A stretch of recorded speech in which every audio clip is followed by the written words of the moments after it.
சீர்காழி சட்டைநாதர் திருக்கோவில் நாகப்பட்டினம் மாவட்டம் சீர்காழியில் இருக்கும் இந்த ஆலயத்திற்கு பிரம்மபுரம் அப்படின்னு இன்னொரு பேர் உண்டு. இந்த தலத்தில் தான் திருஞான சம்பந்தரும் அவதாரம் செய்திருக்காரு. அன்னை ஞானப்பால் ஊட்டியிருக்கிறாங்க. இங்கே கணநாதர், மாணிக்கவாசகர், அருணகிரிநாதர், நம்பியாண்டான் நம்பி, பட்டினத்தார், சேக்கிலார், அருணாச்சல கவிராயர், முத்துதாண்டவ தீட்சரும் இறைவனை பாடியிருக்காங்க. இந்த ஆலயம் 3 நிலையாக இருக்குது. கீழ்நிலையில் பிரம்மபுரீஸ்வரர் பெரியநாயகி அம்மன் சன்னதியும், நடுநிலையில் திருஞான சம்பந்தர் ஞானப்பால் வழங்கிய தோணியப்பர் சன்னதியும் இருக்குது.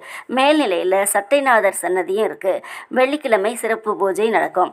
இந்த தோணியப்பர் பிரளய காலத்தின் சமயத்தில் பிரம்மா, விஷ்ணு மற்றும் உலகத்தையும் சிவபெருமான் ஒரு தோணியில் வச்சு பாதுகாக்கும்படி செய்த திருத்தலம் தான் இந்த இடம்.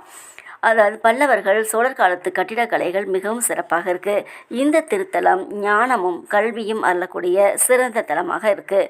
சித்திரை திருவாதிரை நாளில் பிரம்மோற்சவம் நடக்கும். சம்பந்தர் அவதார திருவிழாவும் மிகவும் சிறப்பாக நடக்கும். இந்த ஆலயத்து இறைவனை அப்பர், சம்பந்தர், சுந்தரரும் பதிகம் பாடியிருக்காங்க. மூலவர் சட்டைநாதர், பிரம்மபுரீஸ்வரர், தோணியப்பர் என்றும், இறைவி பெரிய நாயகி, திருநிலை நாயகி அப்படின்னும் அழைக்கிறாங்க. விருட்சமாக பாரிஜாதமும் பவளமல்லியும் இருக்குது.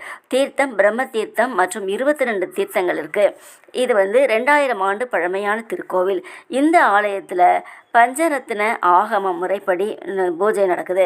இந்த கோவில் மாடக்கோவில் வகையைச் சேர்ந்தது. கோவிலில் நுழைந்ததும் ஆஸ்தான மண்டபத்தை கடந்து கருவறையில் லிங்க உருவத்தில் பிரம்மபுரீஸ்வரர் காட்சி தராரு.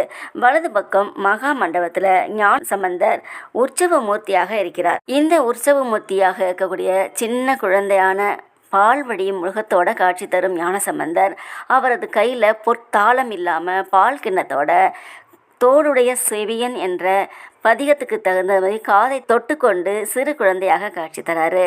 இங்கே மேற்பிரகாரத்தில் விமான வடிவில் உள்ள கட்டுமலை மீது ஏறி செல்ல வேண்டும். அங்கு தோணியப்பர், பெரியநாயகி அன்னையும் காட்சி தராங்க. தென் திசையில் சட்டைநாதர். இருவருமே சுதை சிற்பங்களாக இருக்காங்க. முருகனது அவதாரமாக ஞானசம்பந்தரை கருதுவதால் முருகனுக்குரிய அஷ்டோத்திர மந்திரங்களையே சொல்லி அர்ச்சனை செய்கிறாங்க. இங்கே வரலாறு என்னென்னா, விஷ்ணுவின் கர்வத்தை அடக்கிறதுக்காக சிவபெருமான் எடுத்த உக்கிரமான அவதாரம். மகாபலி சக்கரவர்த்தியின் கதையில் வரக்கூடிய விஷ்ணுவுக்கு ஏற்பட்ட தோஷம் நீங்க அவரது தோலை ஆடையாக சிவபெருமான் அணிந்தார். அதனால் சட்டைநாதர் அப்படின்னு அழைக்கிறாங்க. பிரம்மன் வழிபட்டதால் இந்த இடத்துக்கு பிரம்மபுரீஸ்வரம் அப்படிங்கிற பெயர் வந்தது. இந்த கோவில் தருமபுரி ஆதீனத்தின் கீழ் செயல்பட்டு வருது.